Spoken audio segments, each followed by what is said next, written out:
Hello, and welcome to the next video. Today's topic, my all-time 15-man rotation. I will be introducing players in the groups of fives and explaining why exactly I chose those players. So, let's get it.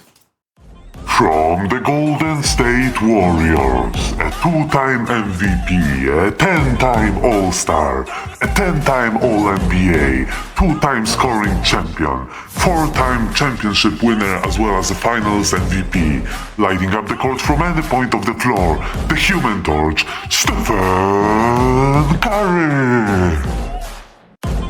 From the Chicago Bulls, a 14-time All-Star, 10-time scoring champion, 11 All-NBA appearances, 5-time MVP as well as 6-time Finals MVP, 3-time Steals leader, 9-time All-Defensive as well as 1 Defensive Player of the Year award, the slightly disputed GOAT, His Highness Michael Jordan.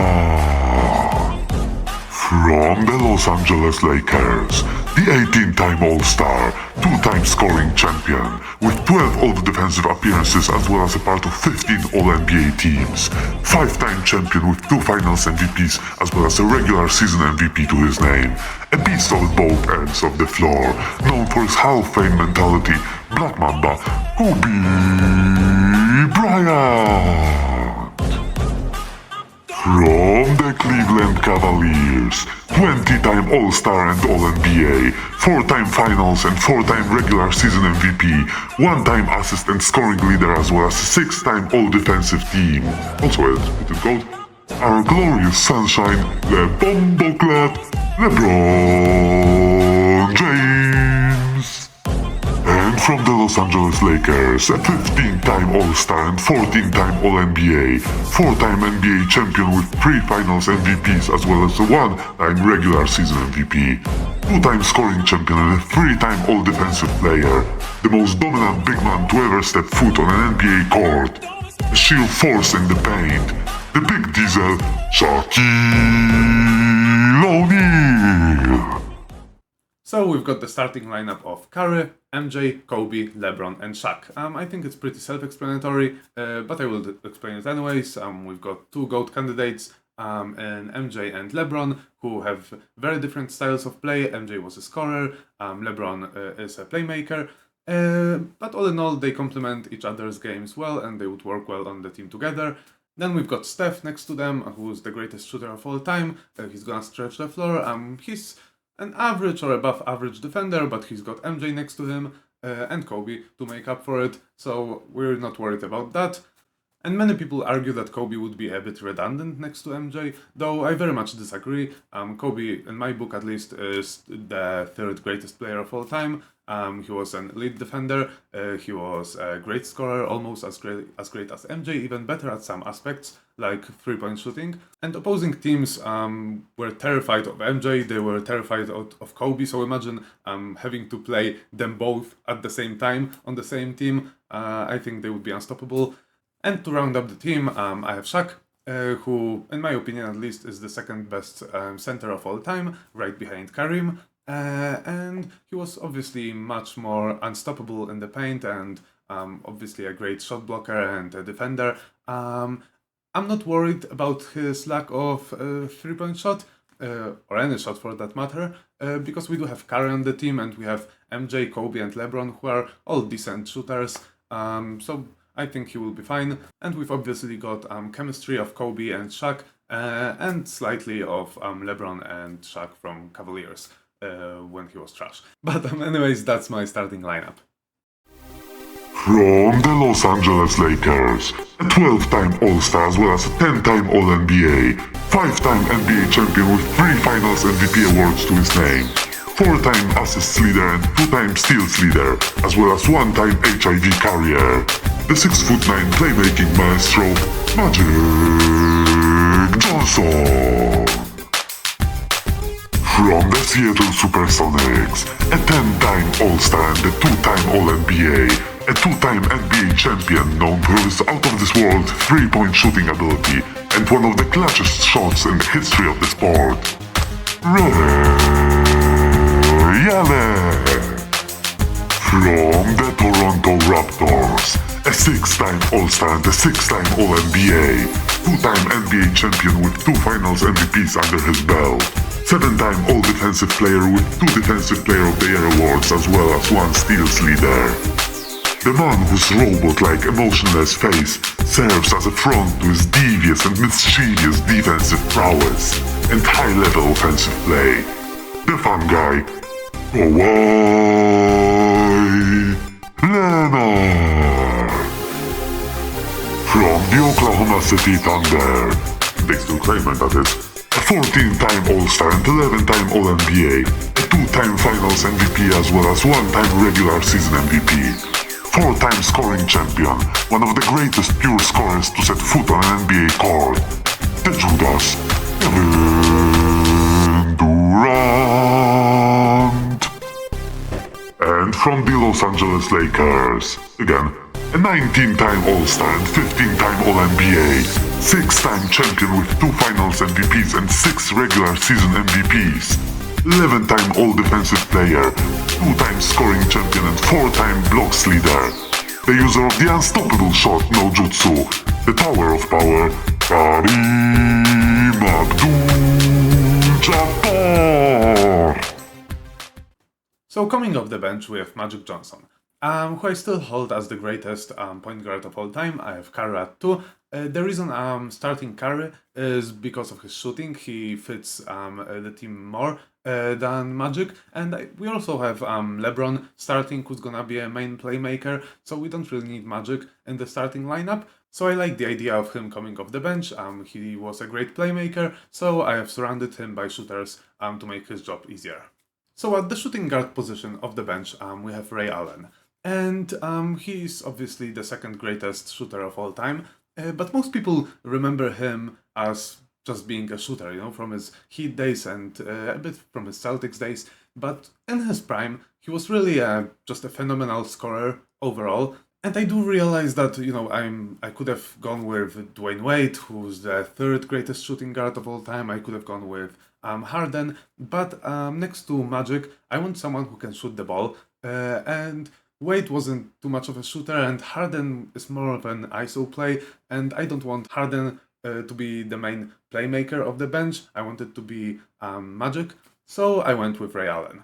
At the backup SF position, I have Kawhi Leonard, and I originally started off with Larry Bird in that position, but then I've decided that, you know, I have Larry Bird and then Kevin Durant and Magic Johnson, and all of them, you know, like to have the ball in their hands a lot. So I've decided to go with Kawhi, who is obviously one of the greatest two-way players of all time, and he doesn't demand the ball that much, so he can sort of fit better and complement the game of Magic and of KD way better than Larry Bird can, who would want to have the ball in his hands pretty much all the time, and that's why I went with Kawhi here. And of course at PF I have KD. He could have even been in the starting lineup. I just prefer to have Kobe there. And well, I don't think I have to explain much here. KD, of course, one of the greatest scorers of all time. He's got the 3-point shot. He can create the shot for himself.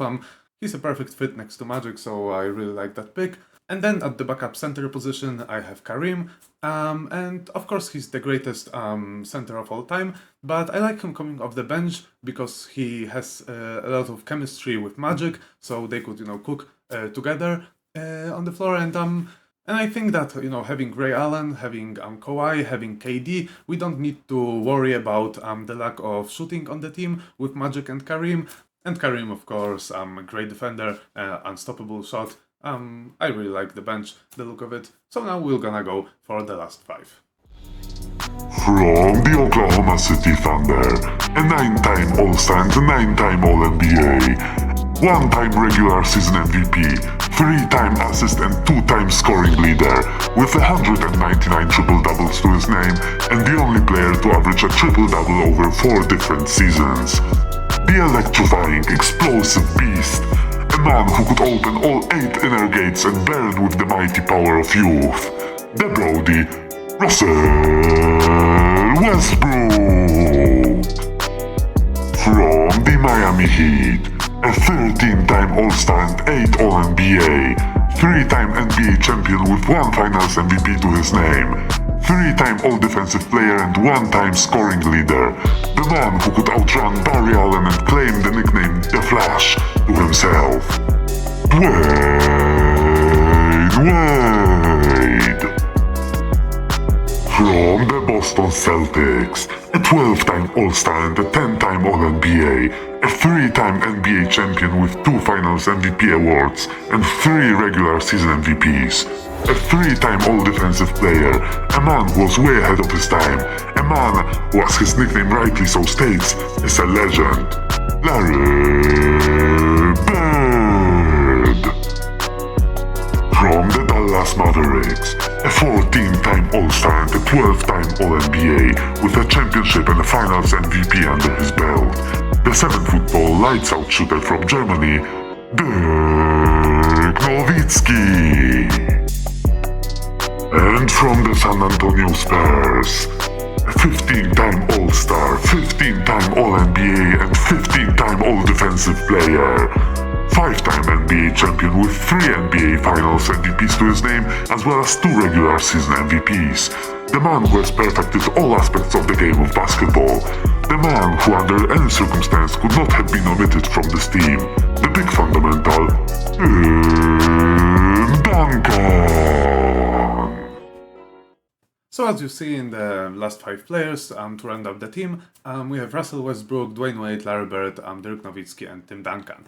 And those players might not touch the floor a lot, they might do, depending on the needs at the time. I went with these players because I think they can provide unique value, or just because I think that they could not be omitted from being on the roster.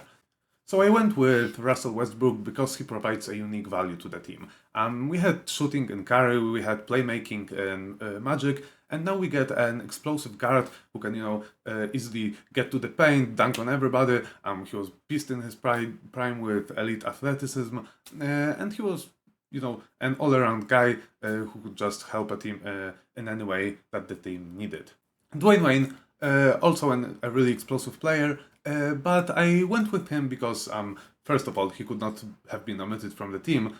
He's the 3rd best shooting guard of all time, and because of his chemistry to LeBron, which I also figured it would be of huge value. There's not much to say about Larry Bird, that wouldn't be obvious. I wanted to have him come off the bench, like I said, but then I changed my mind and put Kawhi in there because of fit. Larry Bird was one of the best to ever do it. He could also shoot the ball well, on limited attempts due to old-minded coaches, but I think, as a scorer he was unstoppable, and having a guy like him on the team, you can never go wrong with that. And to round up the team, I have 2 bigs, Dirk Nowitzki and Tim Duncan. I'm not gonna talk much about Tim Duncan. I think it's obvious that he had to be on the roster. He's one of the best players to ever touch a basketball. I did not put him higher up in the team, mostly because I wanted to have Shaq and Kareem ahead of him, but I couldn't put him at a power forward position anywhere higher because of his lack of 3-point shot, which would be a problem to the spacing. And when it comes to Dirk Nowitzki, I have him on the team because he's a center or power forward, a big man who can shoot the ball well, and I think that will provide a lot of value whenever the team needs to have as much spacing as they can. We can put Dirk Nowitzki in there, so he provides a sort of unique value to the team, and that's why I didn't choose Hakeem Olajuwon or Bill Russell or Will Chamberlain, but Dirk because of the shooting. And yeah, I do believe that this is the best all-time 15-man rotation. We have everything here. We have shooting, we have defense, offense, we have a big who can stretch the floor, we have an explosive guard, pretty much everyone. We have clutch players in Jordan, Kobe, Ray Allen, Larry Bird, so I think that's a perfect team. Of course, that was purely a subjective opinion, and you can disagree, and if you do, please let me know in the comments. I will be very happy to hear you out and see what your all-time 15 rotation would be. And yeah, if you enjoyed the video, please leave a like, comment, and peace!